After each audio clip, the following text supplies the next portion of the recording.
You're listening to the Archaic Drum Podcast. In-depth conversations with great visionaries and free thinkers of today. Beat by beat, evolving self and society through ancient wisdom and emerging paradigms. With your host, James Benton.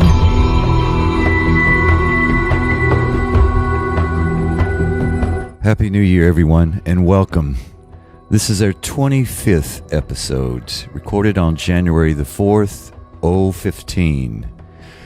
Today, we'll be taking a look at personal and global evolution from a little different angle, and I'm more than happy to be sharing this view with the person I have on the line with me today. Kellyanne Maddux is a qualified spiritual counselor, award-winning tarot reader, and freewheeling chaos witch.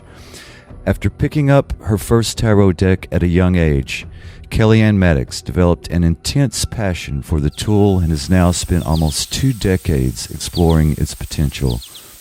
In her work as an intuitive spiritual counselor, she seeks to combine the rich, symbolic language of the cards with different psycho-spiritual modalities, including transpersonal psychology and Jungian psychoanalysis. As a pantheist pagan and a dedicated witch, she places emphasis on the importance of spiritual autonomy and enjoys helping people connect with their own views about divinity. She also focuses intensely on shadow work and self-love, offering lessons via YouTube as well as one-on-one readings, counseling sessions, and tarot mentoring. Her first ebook, Healing Hearts, Hold Space, Inspiring Advice for Tarot Readers, is available now. Kellyanne Maddux, welcome. How are you there today? I'm very good, thank you. How are you doing? I'm doing fine. I really am. Well, could we start here today? Could you begin with telling the story of how you got your first tarot deck? I realized it was at a really young age, and a little bit of history around your experience with the tarot in the early days. Yeah, sure, certainly. I'd love to. Recount that story. I believe I was 12 or 13. I've never been able to decide which one, but it was young. That's all I know. And it was a friend of my mother's who was doing some clearing out, and she found a Marseille tarot deck that she had been given many years previously by a relative and never used. And she instantly thought of me, and she thought that it would be the kind of thing that I'd like to play with. And I think I was already at that age exhibiting signs to my mother's friends and kind of the wider family that I was going to be interested in that kind of thing. And she passed it to my mum, who passed it to me, and I became really obsessed with these cards. They didn't come with a guidebook, and of course, the writing is French.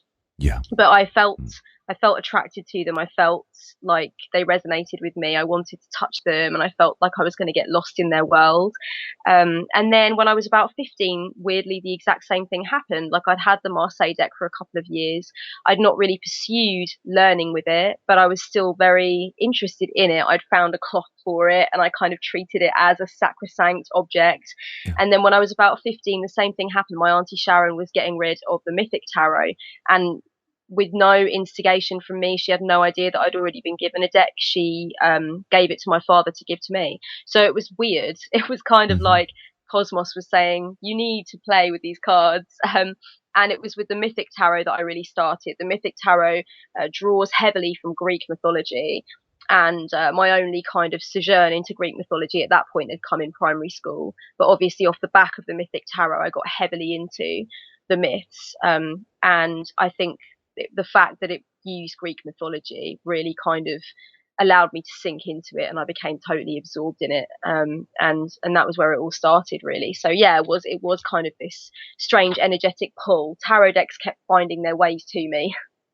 And then I understood that you started giving some readings to your mother. Is that right? And you had a special way of doing that to help you delve further into the tarot and to learn it in that way, huh?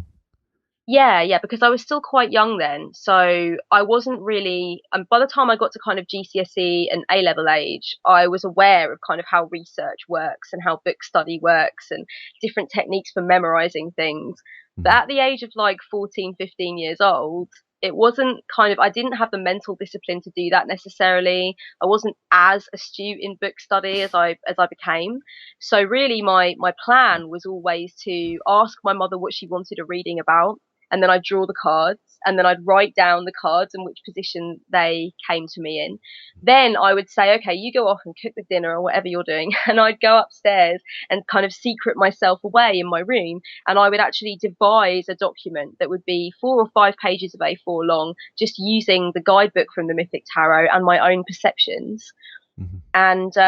And basically, yeah, it kind of went like that. So actually that's how I absorbed so many of the messages, and so much of the information was going away and doing it on my own. There wasn't that pressure of kind of trying to work out intuitively what I thought of things or tie things together off the cuff. It was actually, I permitted myself to go into my own world and create this document without any pressure. Then I would present it to her later, kind of like stapled, and she's kept all of them, and they're about 10 or 15, I think, and she Mhm. has all of them now still. So that was a way of doing it that I've Wonderful. actually advised some people to do when they've been stuck trying other ways. I've said, you should try that. It worked for me. Hmm. Brilliant. Uh, could you give us, for those of us that don't have much of a clue as to what tarot is, or how it can be used, rather briefly, because of course, I want to go into some other topics here with you. Could you just give us a brief history of the tarot, Kellyanne? Yeah, sure. Well, what we know about it is that it seems to have originated as some kind of parlor game in the Hmm. aristocratic or kind of high society houses of Italy, and then moving into France, and then that was in the 1500s or so. There are lots of other kind of ideas about, it came from kind of ancient Egypt, and they're kind of representations of something that was lost in the Great Fire of Alexandria, or and there are ideas that it came from when the Gypsies actually originally had some sort of exodus from like India, and then they moved through Europe. There are all of these theories, and many of them have been written down, especially by occultists in the 1800s, 1900s. But actually, there's really no evidence for any of them whatsoever. And I Hmm. still see books, quite reputable books with really great information in them that explain the origins of tarot in ways that just cannot be proved. Hmm. So there's still some very kind of long-standing myths, and I'll admit they're attractive, Hmm. but there's no evidence kind of attached to them. What we do know is that it was kind of a elaborate parlor game, and it's probably where the modern day kind of deck of playing cards originates from. And I think the name of the game that we could associate most closely with tarot was called Triomphe. I don't know how to play it. I don't know what the rules are, but historians have said that it was probably played with a deck that looks quite like that. And actually, when I went to Italy, I was traveling to Florence once on the train, and my boyfriend at the time and I wanted to play cards on the train. So we bought a deck of cards thinking it was going to look like an ordinary deck. Actually, when we opened it up, it actually looked like the minor arcana of the Marseille deck. I looked at Oh. it and I thought, Mm. I've seen this before. This looks like kind of the four elements of the tarot deck. And Hmm. then when we were on the train, this lovely Italian architect woman, she explained to me that the deck was a Sardinian deck, and that it was based very closely on some of the oldest playing decks in Italy. And that kind of made me tweak that, like, okay, this is the original idea kind of that was taken from tarot and Hmm. turned into playing cards. So that's what we do know about it. In terms of what it's used for now, I would argue it's maybe gone through a series of evolutionary phases, and it's come into some really interesting territory. It's actually moving out of that notion of, your destiny is preordained. Oh, the cards will tell you what's going to happen to you. It's moving out of that cross my palm with silver vibe, as I like to call it, and it's moving into this territory of being used as some kind of, I would argue, a Jungian kind of tool where we Hmm. can use it to look into things like collective consciousness, the collective unconscious, archetypes, the roles that we play, the phases of life, and all that kind of the fabric of life kind of thing. And it's used as a counseling tool now rather than as a tool for soothsaying, if you will. Right. Right. Me personally, I'm not anywhere near being able to say that I'm proficient at tarot, but years ago I studied some transpersonal psychology, and I know you incorporate this into your practice there. I can confirm here that you certainly know what you're talking about after hearing you touch on this topic. How has this subject helped you in your work with the tarot? That's a really good question. That could be a whole other interview in itself, I suppose. I like to think that one thing that attracted me to transpersonal psychology in the main originally, before I got to grips with the deeper aspects of it, was ego death, which was something that I'd come across before I learned the term transpersonal or transpersonal therapy. And I like the idea of ego death being the complete death of I am and the awareness of one's connection to everything else and the interconnectedness of all things. I like the idea of it being about the death of linear time and the realization that time is more than the clock face, and these feelings of kind of coming out of your own problems, your own perspective, and actually feeling like you are connected with and identified with something greater than yourself. And all of these things kind of led me to the realm of the transpersonal. And I think tarot does that quite a lot too.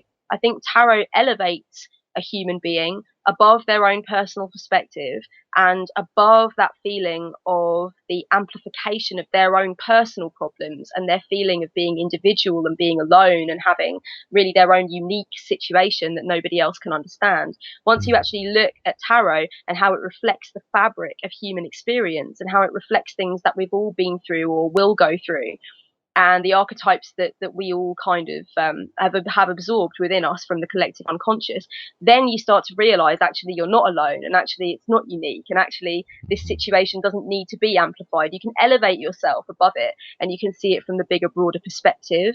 And that's where also things like mythology start to come into it, and fairy tales, where we realize that throughout human time, throughout every era and civilization, we've had these same themes, these same experiences, these same responses to life and death and love and everything. And so actually I think what it does is it just basically expands your perspective. It makes your awareness bigger. It makes you kind of expand your consciousness. And I think that's the key link between tarot and the transpersonal. Sometimes when I turn over some tarot cards for a client or for myself or for a friend, it's actually scary how wise this inanimate object is and how directly it communicates with you. And actually, it's not really the cards that are doing that. The cards are just a really clever reflection of the whole of human experience. And when you have that feeling of prophetic synchronicity, where you look at the cards and you think, oh my days, that is so like scary and weird. And actually, that's just the feeling of you realizing that you're connected, that you're plugged in, that you really are kind of experiencing the majesty of what it is to be alive. So I think that in itself is a transpersonal experience. Mm-hmm. Wonderful. I hope this isn't too general, but what is the real potential that's there, do you think, in using the tarot as a modality for self-understanding and growth in general for an individual? Kellyanne? I think the potential is actually untapped. I don't think I've found it. I don't really think anyone's found it yet. I think we're really only probably scratching the surface. I think some of the potential that I've seen is to connect tarot with certain other techniques that are intended to expand our understanding of the psyche. For example, connecting tarot to the process of shadow work, which is the process of kind of uncovering your unconscious drives, the things that you've suppressed or that you're ashamed of or that you're not comfortable with, that you don't want to look at. Actually, when we use tarot in association with shadow work, it's interesting because quite often with shadow work, even though you feel like you're being expansive in that exploration, you're actually keeping yourself small and safe because shadow work is quite scary. When you turn over tarot cards to help you to expand your understanding of what's happening, actually what will happen is tarot will talk to you like a really kind of probing counselor. You'll turn over some cards and tarot will say, have you considered it this way? Or maybe you're projecting in this situation, or, you know, the devil will come up and you'll be like, okay, so maybe I am kind of feeling suppressed by that. Things that you wouldn't have thought of under your own steam. The tarot will act as that ally, but that kind of kind of like an irritating therapist who really gets under your skin, but you know that they're doing it for your own good.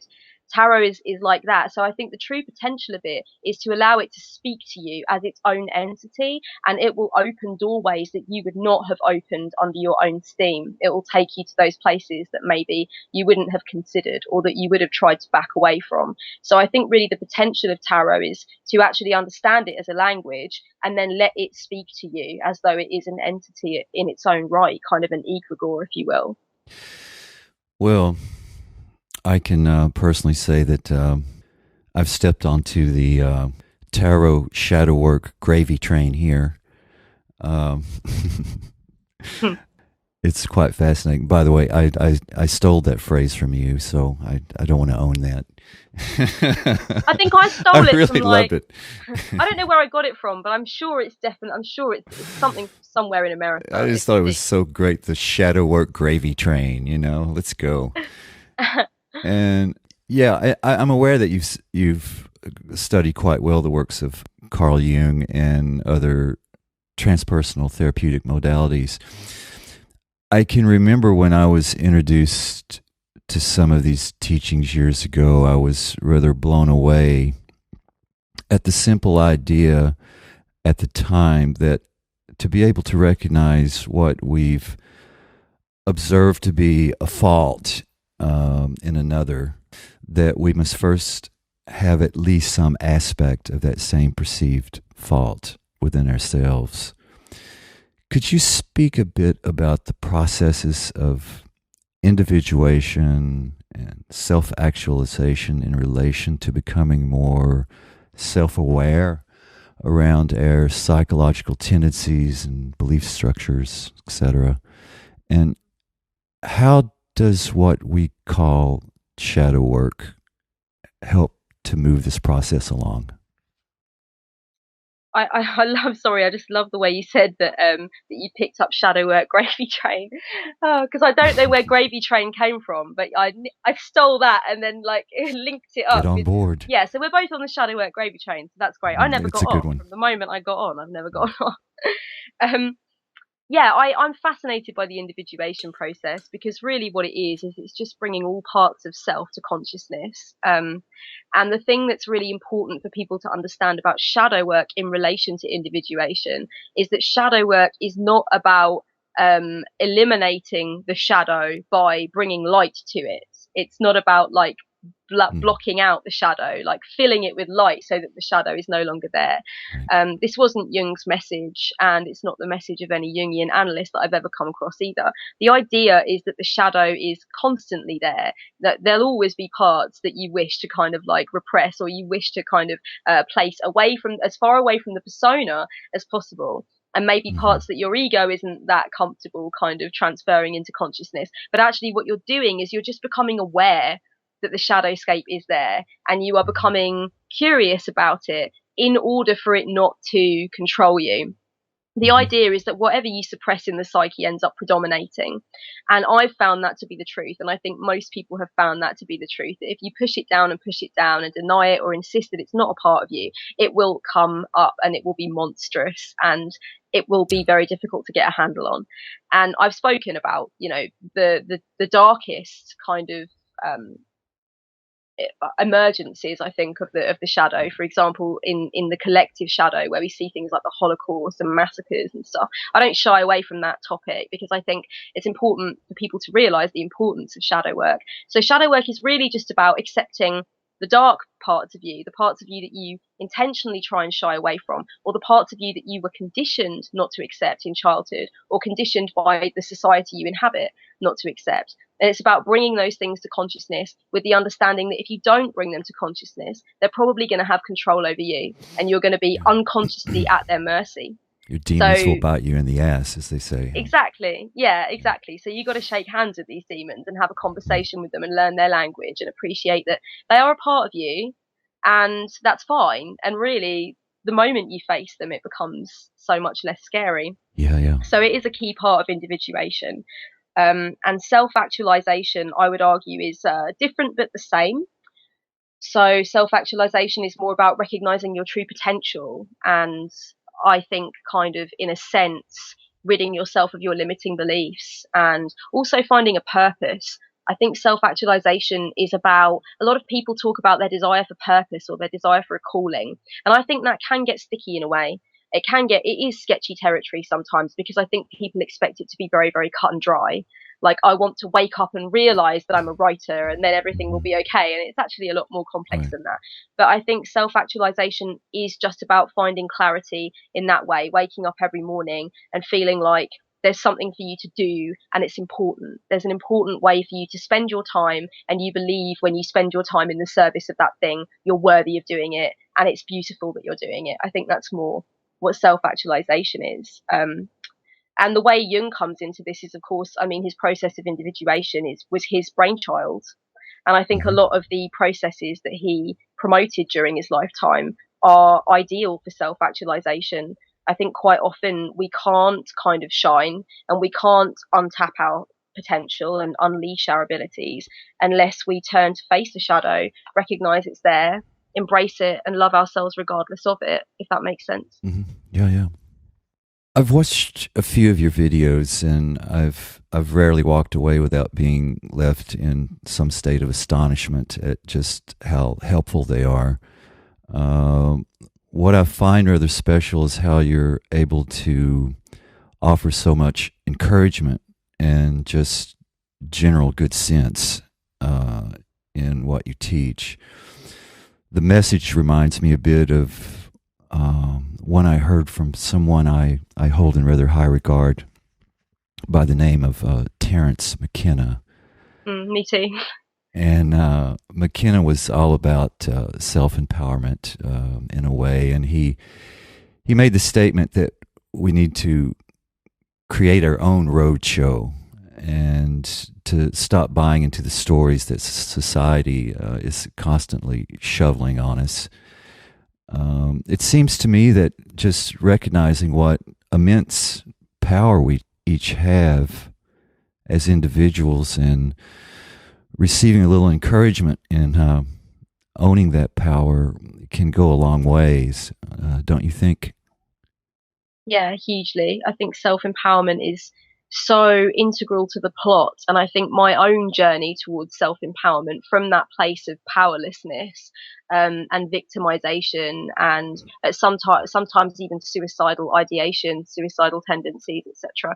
The journey from there to now, where I feel supremely empowered and where I'm actually testing my own perceived limits of that empowerment, Mm-hmm. like on a daily or weekly basis, is thrilling. And I think part of the reason that I encourage people so much is because I really want somebody who might be in that state that I was in before to understand that there is this totally bright new tomorrow, and that actually it's only your perception that stops you from getting there. Mm-hmm. And Terence Mckenna, I think of him really as like the George Orwell of the spiritual realm. He was really like prophetic. So, you know, when George Orwell wrote 1984, now when you look back, you think, well, Mm-hmm. goddamn. And actually, a lot of what I read from McKenna, and I'm on the McKenna kind of archive on YouTube, where they kind of release interviews that he did or lectures that he did that are like 2 hours long. Every single time I get one, it's like Christmas and birthday all at once, and I just can't wait to like and clear my schedule immediately. Nothing matters. I must listen to Terence.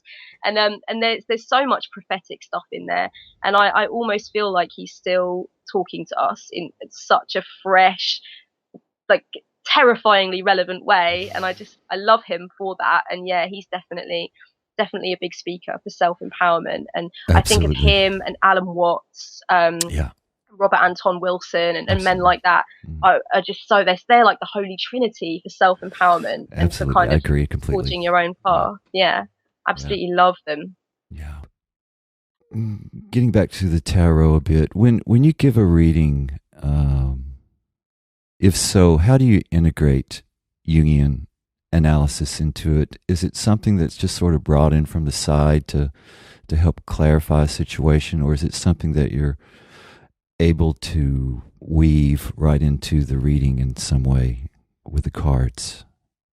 Yeah, you know, it's woven so much into every Mm-hmm. reading. And I think when I started to learn about Jung and I started to realize how I could take his ideas and how I could use them, at first it was like trying to find the building blocks of how Jung would marry up with Taro. I mean, it seems obvious on the surface. Anybody who knows even just the key ideas from Jung would be like, well, this is clearly a Jungian tool. Right, and I've right. read several times that even though Jung never read Tarot, he approved of it and he encouraged some of his analysts to look into it. And he was kind of like a look into that and get back to me kind of guy, because he was very into the I Ching and other ideas. Like, so I know that he was aware of it, and I know that he thought it was very, very cool. I mean, that for Jung, it would be very cool. I can just imagine his eyes lighting up as he saw it. So at first it was like, okay, how do I do this? How do I marry them up? But now it's, at this point, I'm 30 years old now, and it just comes completely naturally. So when I do a reading, I'll often identify key archetypes that seem to be present in the energy of the querent, archetypes that might be missing. I often mention things like masculine and feminine energy. Obviously, it kind of helps that most of the clients that come to me are already sort of aware of my ideas and aware of my stance on masculine and feminine, because it can be a bit confusing. It's not really to do with biology, it's to do with psychological gender.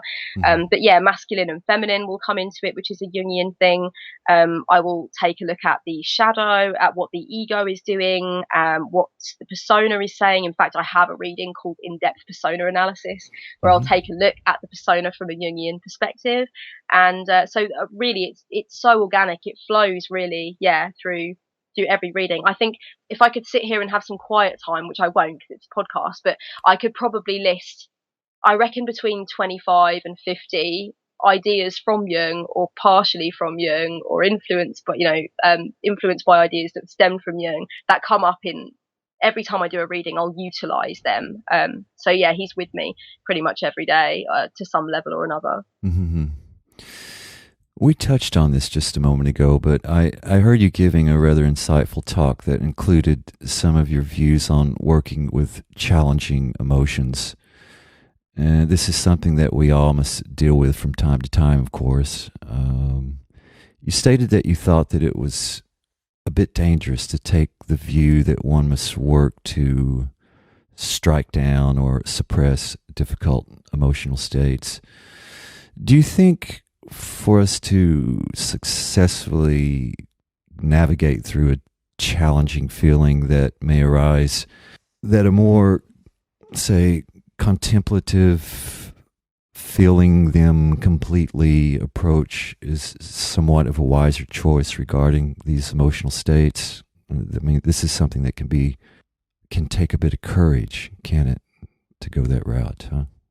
Yeah, absolutely can. But I think to an extent, I want to mention a few things here. First of all, just as an example of what I kind of think, I was watching a spiritual teacher on YouTube called Veronica Cresto, and she was answering a question from a viewer, and the viewer asked, I often feel I feel embroiled by anger over a certain situation, and when I lose myself to anger, it's hard to get back to the moment.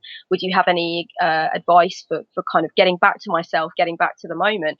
And Veronica Cresto's answer was, I hate to break it to you, honey, but you're in the moment when you're angry, and you need to sit with that emotion. You need to witness that emotion. When you talk about trying to go back to the moment, what you're doing is you're really taking yourself out of the moment. The moment is unpleasant, but that is the moment. If you have rage, you need to experience that rage, and the more you try and run away from it, the more it will stay there. And I just thought, oh, Veronica, no one else need apply. That's just so exactly spot on. Sounds like some good advice. And also, I wanted to mention something else, is that I had a conversation with one of my followers on Facebook at some point last year about a video that I did about the negative side of positive thinking, which is one of these kinds of videos where I do talk about my theories about the dangers of being encouraged to be overtly positive when actually your experience at that moment may need to be witnessed and may not be positive. And we were talking about cancer treatment, and how these days the doctrine of positive thinking has actually become like par for the course with cancer treatment. If it's discovered that you have a tumor, actually it's like part of what you have to do now. It's not just chemotherapy and whatnot. It's like, right, how are you doing with positive thinking? Are you succumbing to negative thoughts? Are you thinking overtly about death? Are you feeling kind of pessimistic, because that's no good, because the more pessimistic you feel, the more likely it is that the tumor will grow to the size of an elephant and you'll die and it'll all be your fault. And there's even a book that a woman has written about it called Smile or Die, where she writes about her own experience with cancer and how she felt like she was being railroaded into this positive thinking cult. And it made her feel completely disempowered, and it made her experiences, many of which were not pleasant, feel like they weren't legitimate, like she had to hide them away. And I really think when I talk about my opinions about the danger of exiting the negative and moving towards the positive and actually not witnessing what's going on that isn't pleasant, I think it's really, for me, it's a kickback against this type of positive thinking, that I think there can be an insidious agenda there. And I think actually these people who preach overtly positive, positive, positive, everything's got to be positive, and if you've got any negative, just strike it out. I actually think they preach that for themselves. I think at the heart of every view that seems even remotely fundamental, there's self-doubt. There's doubt for that person, and it's that person that's trying to put up walls. Like, I don't want to know about your negativity because I don't want to know about mine.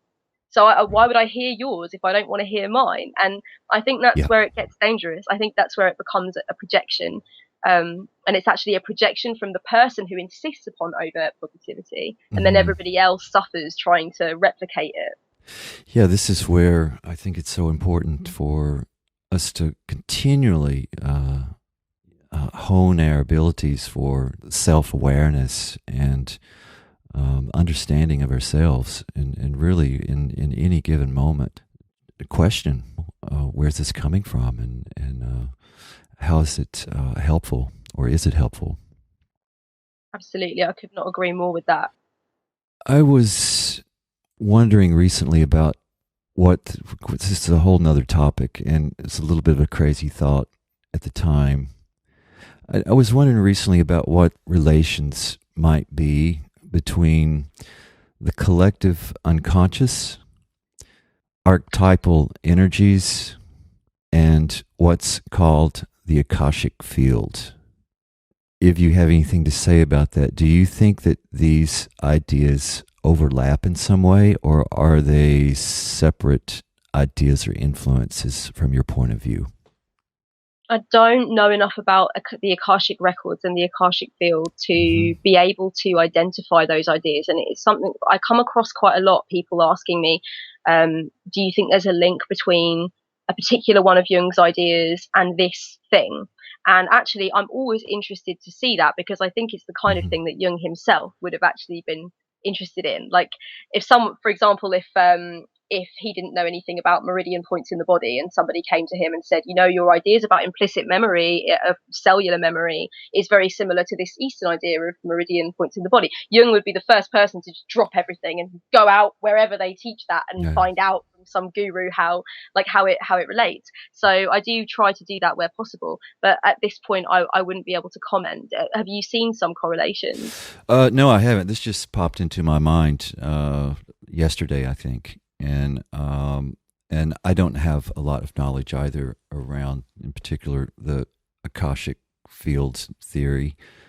But I was just, it was intriguing for me because they seem like they're sort of running on the same track to me, or could be in some way. It's attractive how that quite often happens. I love the fact, I mean, I'm kind of approached from time to time by people who are very insistent that tarot is actually somewhat of a doppelganger of a particular other spiritual idea or system, and it will always be the spiritual idea or system that they favor. So, for example, a few months ago, I was told in no uncertain terms that there's no point in teaching the court cards in tarot with regard to personality types or any of that Jungian stuff, because it's really all about astrology. And if I looked at astrology, I would clearly see that the court cards are connected to that. And then, of course, there are other people who only really read tarot in association with the Kabbalistic tree of life, and they see that the 22 major arcana cards are the 22 letters of the Hebrew alphabet. And, you know, I'll admit the correlations are incredible, but the correlations with tarot and pretty much anything are incredible. And when you look at things like Jung's theories of typology and then look at tarot, it slots into that perfectly too. You could take many systems from psychology or self-development or neurology, and actually when you look at it against tarot, it's like, well, damn, that's pretty, like, the systems really intertwine. So it's interesting how that happens, and I'm not sure how that happens, but it's quite thrilling the amount of times it comes up, the correlations between things. Yeah, I'm continually blown away the more I learn and study tarot about how these things are weaved together so intricately. Kellyanne, I was wondering what your answer would be to, say, a skeptic towards the use of tarot as a modality for personal development, who might say that these are just a bunch of pictures on some cardstock paper, and if you're really good enough at creating a story from an image that's in front of you, you can come up with nearly any type of scenario or advice from that. Would you have some sort of response to someone with that particular ideology? Oh yeah, I could fill a book. I could fill a book. That's my next book. I thought you would. I think for me, if the skeptic is somebody in the realm of psychology, particularly a practicing therapist or psychologist, then they're the people that I would really address, I think. Because one of my arguments would be that a great many people who seek tarot readings or some kind of spiritual counseling, soul-centered counseling, transpersonal therapy, are people who have been failed by the very system which props up this idea that tarot is just a bunch of cards, and that talk of the soul is ridiculous, and that talk of God is just a delusion. All of this kind of thing, we don't talk about God on the couch. That's not real. We want to talk about real things, and really sidetracking and kind of shaving away, right? We're going to ignore that thing that you said you felt that's clearly to do with divinity. Let's go back to talking about your mother. And it's like, let's no, have hang another on a drink. Exactly. Oh, yeah. No, you sit there on the couch and I'll sit behind you knocking back the whiskey. Is that an emotion coming up? Here, let me pour you another. Yeah, I need $60 extra for emotions. That wasn't in the deal. But I think that in terms of that, I would argue very strongly that I went to where I went to because I was failed by traditional counselling. That's part of the reason that I sought out certain ideas. I discovered Jung when I was quite young. Wordplay. But transpersonal therapy and this kind of thing, when I got into like Fritz Perls and Stanislav Grof, that was when I was older. That was when I had been dosed up to the eyeballs from between the ages of 19 to 21 on antidepressants and shunted from pillar to post between these people, none of whom wanted to talk about anything that was really going on with regard to anything shamanic, with regard to anything medicinal for the soul. And I was failed by that system. And now I'm happier and I feel more centered and more grounded, more expansive than I've ever been. And I haven't been to a traditional counselor, quote unquote. I haven't taken any prescription mood stabilizing medication, any of that stuff for almost 10 years. So really my argument would be that this stuff exists as a realm. And it is kind of people that have been failed by the traditional system, the system which kind of identifies itself as being anti-tarot, anti-talking about the soul, anti-talking about the interconnectedness of all things or how to connect with your goddess archetypal energy, all of that stuff. That system has failed a great many people who now seek not only solace, but find incredible, profound, nurturing insight and illumination and freedom, emotional freedom, through the kind of modalities that I use and other spiritual counselors and alternative healers use. So I think really, if one wants to believe that these techniques aren't helpful, then I think that's fine. But I think that it would be impossible to deny that it has been helpful for a lot of people who have been failed by the kind of counsellor who says that those things aren't helpful, I think you're absolutely right there. Wonderful. Yeah, I'd been put on antidepressants when I was about 19 years old too, and I think I took 2 doses, and the rest of them went into the trash. And I said, I want to deal with this in some other ways because they made me feel horrible. Yeah, they're kind of chilling. I remember it's such a popular one, but Bill Hicks once said that watching TV is like putting black spray paint over your third eye. And I think like taking antidepressants is like placing sellotape around your heart chakra, just like bubble wrapping it. There's no rays of green cosmic light coming out of you. Just just swallow it all down. And I just couldn't Absolutely. do that anymore. My heart chakra wanted to break loose. I just couldn't do it anymore. They all went down the toilet. I hear you, friend. So, wow, what a great conversation we've had the opportunity to have here today. Before we sign off here, Kellyanne, is there anything we should be aware of in regards to your work there? Is there anything special coming up, or you're just going to continue on with the good work you're doing? I'm going to continue on. I'm going to teach more about Jung, because I did finally, after so long, did a video about Jung, and it was received so well, and people were like, we want more of him. But strangely, we want you to talk about it in your garbled, quintessentially English, never really ends 40-minute video kind of way. Looking so forward it's to nice it. If people want that. I'm going to go ahead and do that. Wonderful. I'm going to be teaching 2 courses at least this year. One is going to be exclusively about shadow work, and I'm writing the material for it now. So I'm really excited about that, but there is no date at the moment. But keeping in touch with me via my Facebook page and Twitter and things, it will help you to understand exactly what's going on, how you can get involved, and what's coming out in the next few months or so. Right on. Great. And your web address is The Four Queens. It's FOUR. Yeah. .blogspot.co.uk. Is that right? You can actually go to the4queens.com. Both are actually valid at the moment. I don't know why. The4queens.com will take you there just as easily, so it's easier to remember. Okay, I'll put those links up on my webpage. Yeah, and I'm aware that a big part of your work is carried out via your YouTube channel, and I'd highly encourage everyone who may be interested to check that out. It's rather astounding what you're offering there, in my opinion. Kellyanne, well done, really. You've won over a fan here, I have to say, and you're doing some important work there that's sorely needed during this era we're in now, it seems. So thanks a lot. Thank you so much for having me. I've really, really enjoyed talking to you. It's been lovely. Thank you for speaking with me here today, and onward in your efforts there and shaking up this world into perhaps a better place. Here's hoping. Have a great day. Thank you. We are able to continue these conversations through your generous contributions. If you've enjoyed this dialogue or any of our other episodes, please consider making a donation on our podcast page at www.archaicdrum.com.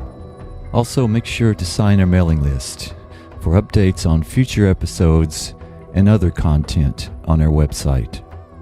May we all have a truly evolutionary 2015.